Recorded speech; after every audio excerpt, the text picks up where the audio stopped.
வணக்கம். இன்னைக்கு 7/4/2026 காலையில் 9:08 வீடியோ ஸ்டார்ட் பண்ணுறேன். நம்ம அனலைஸ் பார்த்தீங்கன்னா நேற்று மார்க்கெட் முடிச்சதுலேருந்து 22,912 கீழே வந்தால் வர்றதுக்கு வாய்ப்பு இருக்குது. மேலே போச்சுன்னா 23,126க்கு வாய்ப்பு இருக்குது. இதில் ஃப்ரீ மார்க்கெட் ஓப்பன் ஆனதுலேருந்து நம்ம என்ன ஏதுன்னு பார்க்கலாம். அப்புறம் ஒரு 9:30 மணிக்கு லைவில் வந்துடுறேன். லைவில் வந்துட்டு ஸ்கேல்பிங் ஏதாச்சும் ஒரு 20 பாயிண்ட் எது எடுக்க முடியுமான்னு பார்ப்போம். கரெக்டான நம்ம அனலைஸ் இருந்துச்சுன்னா பாயிண்ட்ஸ் எடுக்கலாம். இப்போ ஃப்ரீ மார்க்கெட் வந்துருச்சு, எங்கே வந்திருக்குன்னு பார்ப்போம். 22,834க்கு ஃப்ரீ மார்க்கெட் வந்திருக்கு.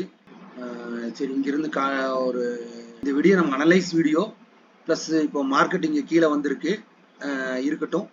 நம்ம அடுத்தது பார்த்தீங்கன்னா இதுலேருந்து எங்கே போகிறாங்க என்ன இதுங்கிறத நம்ம பார்க்கலாம். உங்களுக்கு 7ஆம் தேதி காலையில் நம்ம ஒரு அனலைஸ் பண்ணி வச்சுருந்தோம்.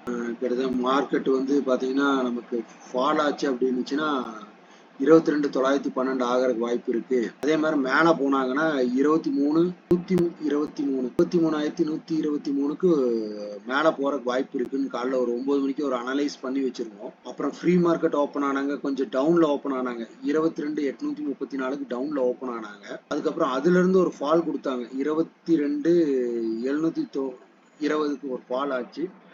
அதிலிருந்து மார்க்கெட் நேரம் நம்ம மேலே என்ன அனலைஸ் பண்ணியிருந்தோமோ அந்த அனலைஸ் போயிருக்காங்க. நல்லா கீழே மட்டும் ஃபால் எடுத்துட்டு நம்ம மேலே ஒரு அனலைஸ் போட்டிருந்தோம் இல்லையா, அந்த அனலைஸ் வந்து ரீச் ஆயிருக்கு. சாயந்தரம் 23,123க்கு வந்து ரீச் ஆயிருக்காங்க.